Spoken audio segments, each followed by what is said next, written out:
Roberto Duran is considered by many to be the greatest infighter of all time. This film study focuses on a specific technique in Duran's infighting, the use of his lead forearm in order to control his opponent's rear forearm, which I refer to as lead forearm control. Even though these days fighters on the inside tend to clinch more and punch less, and refs are quicker to break up clinches, there's still plenty to learn from studying Duran's infighting and his use of forearm control. In this video, we'll break down some examples in detail to see how lead forearm control works. In part 2, we'll look at the different ways Duran set himself up to get lead forearm control and how he used it to set up punches. In part 3, we'll look at how opponents countered his lead forearm control. Duran used lead forearm control in multiple ways: setting up punches, preventing an opponent from punching with their rear hand, controlling or breaking an opponent's posture, helping him clinch walk forward, and helping him stay balanced in the clinch. At that right hand, but he's coming back fighting. Now this is... Duran has lead forearm control. The first thing you might notice is that the forearm control position looks very similar to him having his glove overhooked. Whether Duran has forearm control or the opponent has control of his arm with an overhook depends on whether the rest of his body is positioned to give him the leverage he needs. One visual cue that Duran has forearm control is when his forearm is on top of his opponent's forearm and his palm is facing down. From the forearm control position, Duran's glove, wrist, or forearm pushes into the crook of the opponent's elbow to control their arm. Their elbow is pushed back behind their body, and their torso rotates in that direction if it isn't already. Sometimes his forearm can exert control by itself if the opponent doesn't wrestle with him, but when he needs leverage, he gets it by pushing off his back foot through his head, which presses into Sugar Ray's neck on his lead hand side. I refer to this position as head to lead neck. Here he pulls up from head to lead neck to make space for his rear uppercut. Duran keeps lead forearm control to control Sugar Ray's rear arm while he adjusts his stance. He steps both feet back and gets a loose rear overhook. He steps his back foot out wide to get it outside of Sugar Ray's lead foot. The wide step aligns his back foot with the angle of his lead forearm push into the elbow. As he plants his back foot to push off of it, he pushes with his lead forearm and rear bicep, making space to drop his head down into Sugar Ray's neck. This is another head to lead neck position that he uses sometimes for clinch walking, the main differences being that his feet are farther back for better leverage and his rear arm is overhooking instead of looking to punch. The downward rear bicep pressure prevents Sugar Ray's lead underhook from raising him back up and provides an additional base for stability. When an opponent was near the ropes, Duran would often use this to clinch walk them onto the ropes. He did this to Sugar Ray many times in their first fight.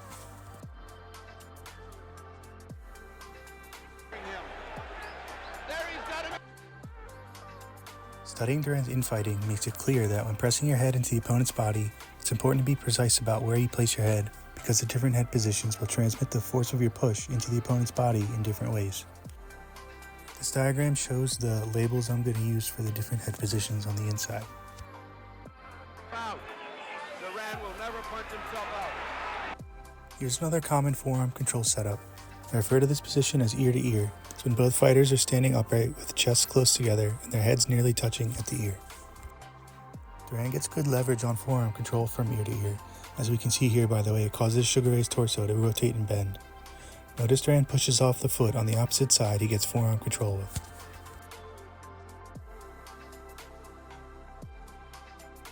Without head to rear neck pressure, Duran can't maintain rear forearm control for more than a moment. Sugar Ray clinch walks forward with double overhooks to get off the ropes. In the first fight, Sugar Ray tried to shut down Duran's infighting by squeezing his overhooks tightly so Duran couldn't free his arms to punch. The tighter an opponent squeezes their overhook, the better Duran's forearm control gets at controlling their posture, because their arm becomes a more rigid point of contact for Duran to push into. Duran just pulled his head up to make space for his rear uppercut. Even without head to lead neck, he can still force Sugar Ray backwards by pushing off his back foot through his forearm, because Sugar Ray is squeezing his overhook tightly.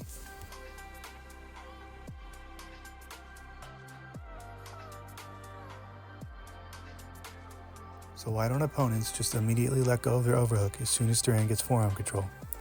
As we'll see, some opponents did release their overhooks to counter his forearm control, but it required good timing and positioning to take advantage of the opening before Duran adjusted.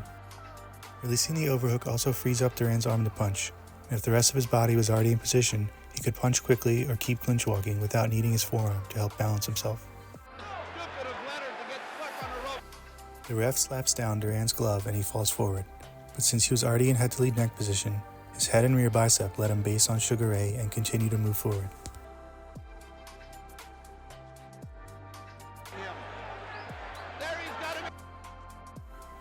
One way forearm control is similar to an underhook is that it can make it harder for an opponent to move laterally. Duran's forearm control helps him keep his head on Sugar Ray's neck as he moves, maintaining the position as long as he steps laterally with him.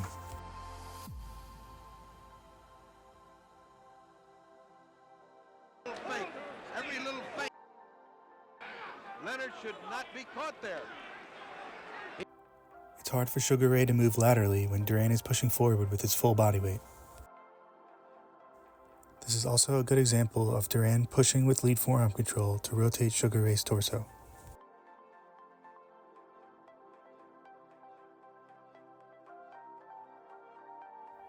Lead forearm control also helped Duran reposition his feet to prevent opponents from clinch walking forwards.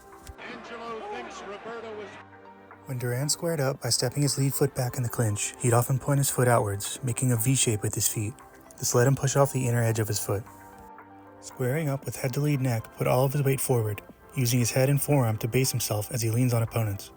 It's a very energy efficient way of putting his entire body weight into his forward push, and he stops Sugar Ray's forward movement here after one step. The trade-off is that squaring up like this with hip space on the inside puts Duran at risk of being hit in an unsafe stance, but he mitigates this risk by getting forearm control before stepping back. V-shaped footwork again. He pushes off the inner edge of his foot as he swims for rear forearm control to get double forearm control, which he uses for maximum clinch walking leverage to put Sugar Ray on the ropes. Pushing off the inner edge of the other foot. Let me tell you right now, Leonard throws.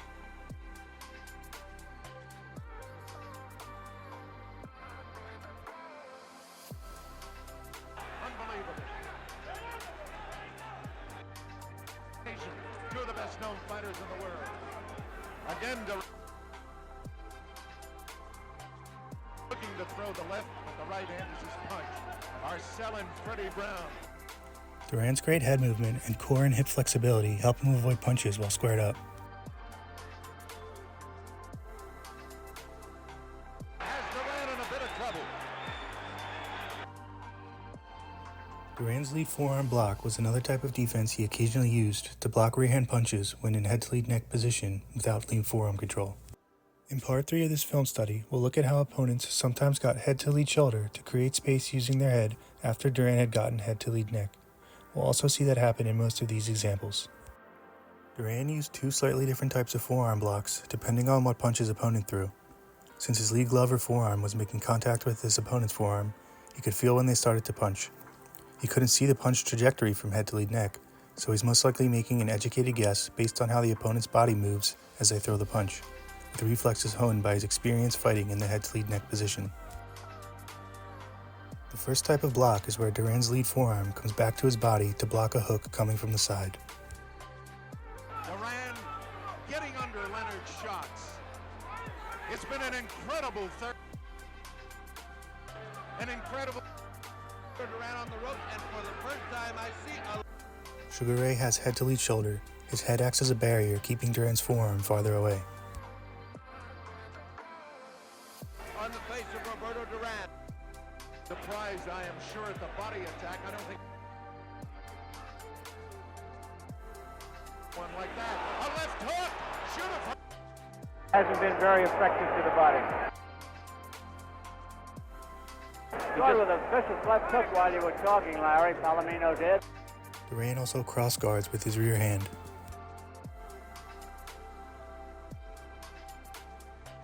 To the body, there's the back. Looking for that one chance, stalking. Just continues to keep him just off. This was exactly what it seems like Duran's. For the second type of block, Duran keeps his arm extended outward and bent slightly in order to block shovel hooks up the middle. With this block, his forearm is also positioned to get lead forearm control after. In these first two examples, Duran uses both types of forearm blocks.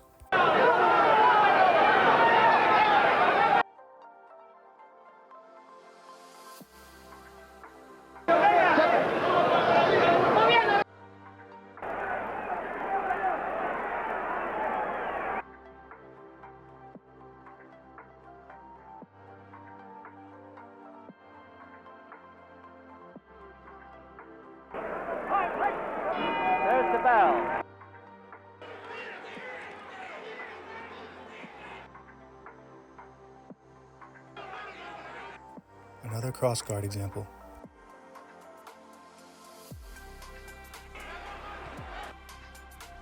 The Duran is commanding right now. The difference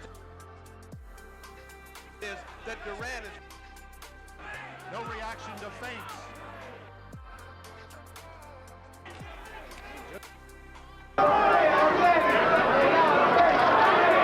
And it is amazing how he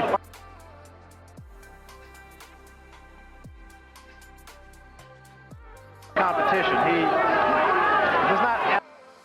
Alright, that's the end of part 1. In part 2, we'll look at how Duran set up lead forearm control and how he used it to set up punches. Thanks for watching.